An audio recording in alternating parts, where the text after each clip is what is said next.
Lungs या फेफड़ों का मुख्य काम होता है सांस लेना, जिसमें ऑक्सीजन लेना और कार्बन डाइऑक्साइड शरीर से बाहर निकालना।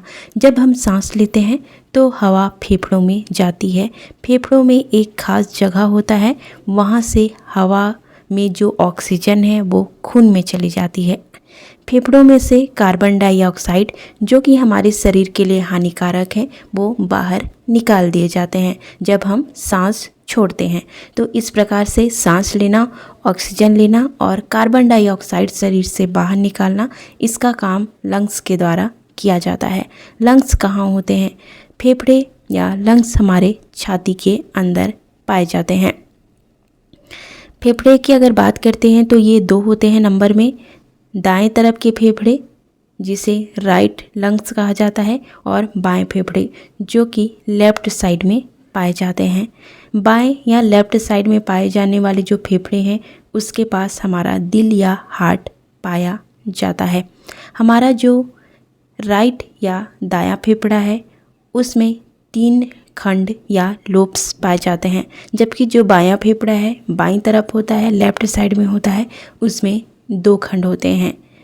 लेफ्ट लंग्स में 2 लोब्स इसीलिए होते हैं ताकि वहाँ पे हमारे हार्ट के लिए जगह बनाया जा सके।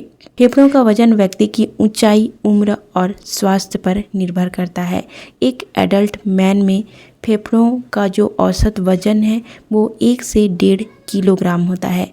दाएं या राइट लंग्स का वजन 600 से 800 ग्राम होता है, जबकि लेफ्ट लंग्स है उसका वजन लगभग 400 से 600 ग्राम हो सकता है। यहाँ पे लंग्स का वजन व्यक्तिगत विभिन्नताओं के कारण अलग अलग हो सकता है। चलिए अब देखते हैं फेफड़े का स्ट्रक्चर किस प्रकार से होता है। सबसे पहला होता है ट्रैकिया, जिसे विंड पाइप कहा जाता है। ये एक ट्यूब होता है जो कि हवा को हमारे लंग्स या फेफड़ों के अंदर लेकर जाता है। इसके बाद आता है ब्रोंकस। ये एक नली है। हमारा जो विंड पाइप या ट्रैकिया है वो आगे चलकर 2 भागों में बढ़ जाती है, 2 ट्यूब में बढ़ जाती है। एक जो नली है ब्रोंकस है वो दाएं फेफड़े में, और दूसरा जो है वो बाएं फेफड़े में चली जाती है। ब्रोंकस अब दोनों फेफड़ों में पहुंच चुके हैं। इसके अंदर अब ये जो ब्रोंकस हैं वो ब्रोंकियोल में विभाजित हो जाते हैं और छोटे छोटे ब्रांच हमारे लंग्स के अंदर बना लेते हैं। इन ब्रोंकियोल्स के लास्ट में छोटे छोटे थैलियों या पैकेट के समान स्ट्रक्चर पाई जाती हैं, जिन्हें एल्वोलाई कहा जाता है।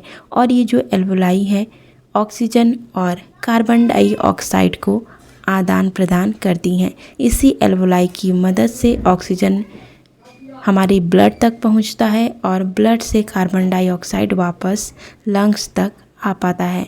नेक्स्ट है प्लूरा, जो कि एक पतली परत है, मैंने पहले ही बताया, जो फेफड़ों को प्रोटेक्शन प्रोवाइड करती है।